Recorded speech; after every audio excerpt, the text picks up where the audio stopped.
چیز بو کاره اما به به به به داماد من داره روزنامه تاریخ گذشته میخونه.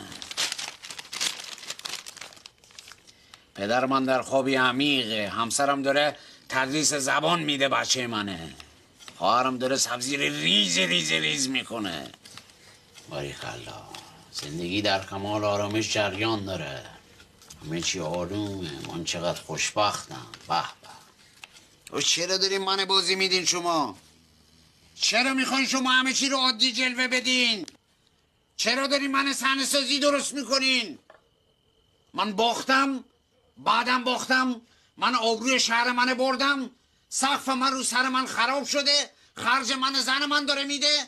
من در منزل داماد سکونت دارم. هیچ داغی از این بزرگتر نیست، هیچ ننگ از این بزرگتر نیست. من دارم به قهقرا میرم. فقط بذارین برم من.